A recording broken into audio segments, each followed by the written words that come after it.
The breaking news has just come via a statement from Finance Minister, Deputy Prime Minister Chrystia Freeland, that she, in fact, is no longer going to be Finance Minister and indeed is resigning from the cabinet. I'm going to bring in Janice McGregor here, but Janice, I'm going to take some time to read this, and we're going to put it up on the screen.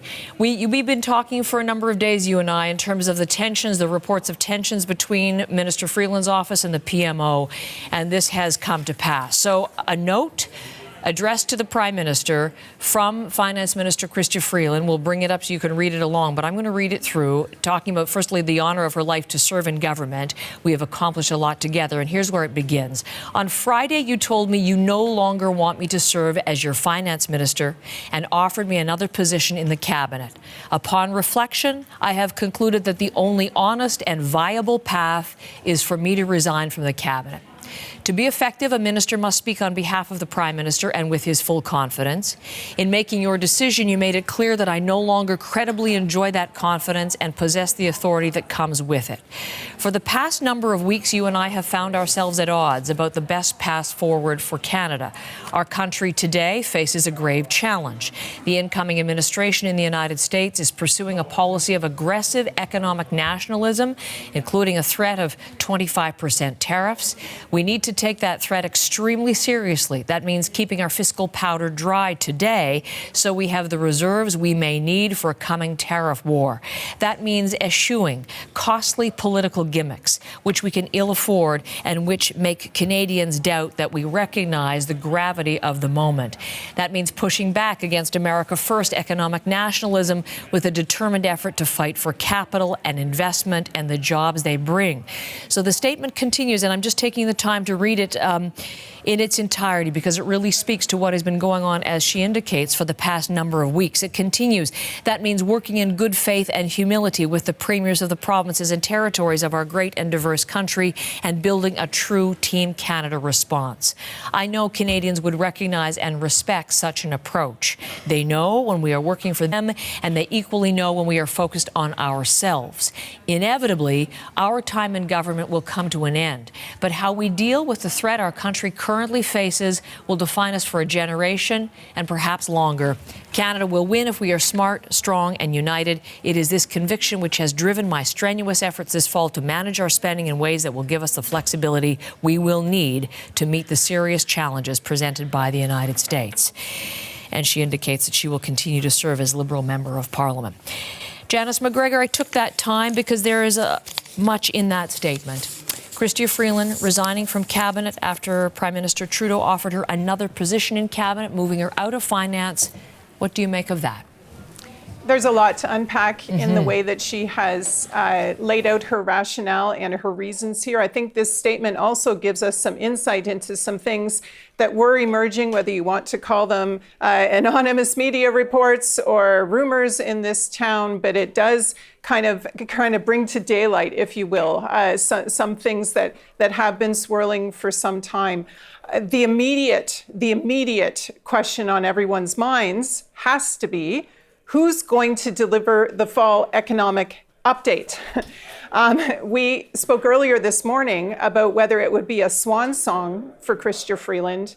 Now, I'm not sure we know who is going to be rising in the House of Commons at 4 o'clock this afternoon. We were not expecting a cabinet shuffle today, but is this something that you just have someone who's acting as finance minister read in the House of Commons? So I'm just laying out the biggest question on my mind first. How are they going to get through the day, let alone sort of getting through the week and onwards into the bigger challenges that this letter of hers lays out?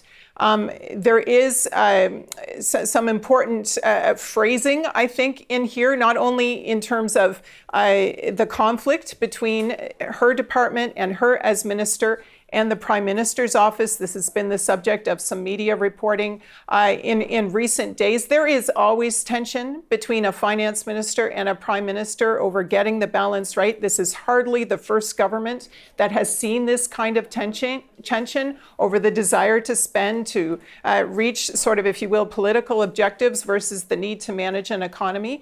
But for her to frankly now, after sort of for a long time, sticking to talking points about this being healthy and them working together well and an honor to serve and so on, for her to bring that to light and let everyone know, yes, they did have a big disagreement about some of the things happening this fall.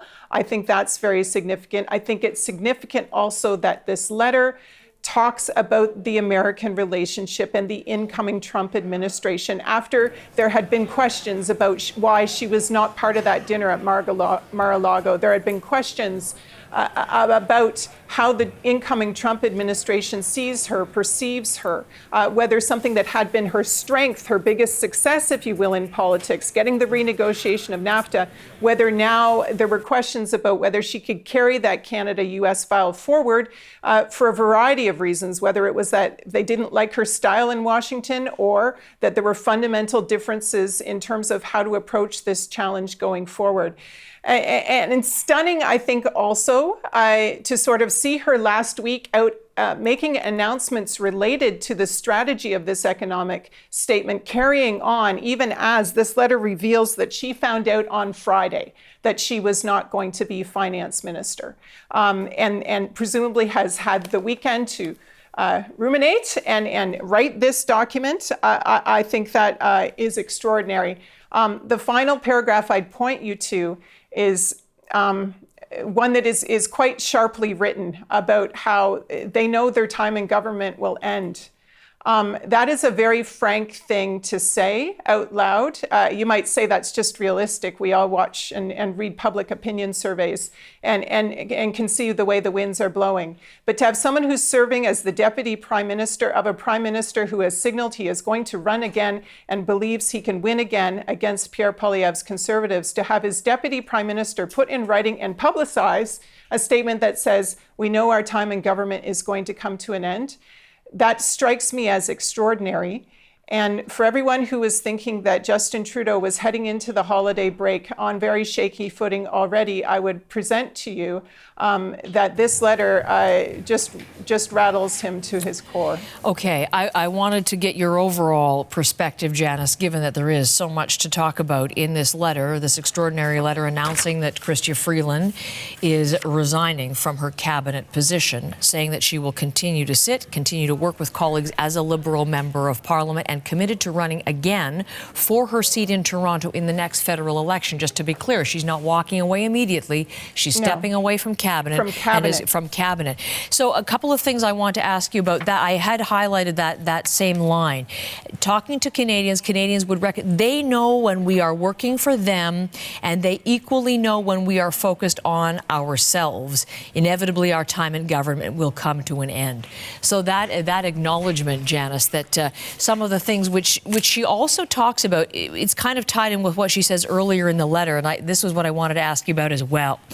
The discussion has been that there was the GST tax holiday, that amount of money, but of course then the additional sending out of these $250 rebate checks. This has been a point of contention because it put the coffers above the deficit threshold that she herself had set. So when she writes, we need to take the threat of the U.S. tariffs extremely seriously, that means keeping our fiscal powder dry so we have the reserves we may need for a coming tariff war.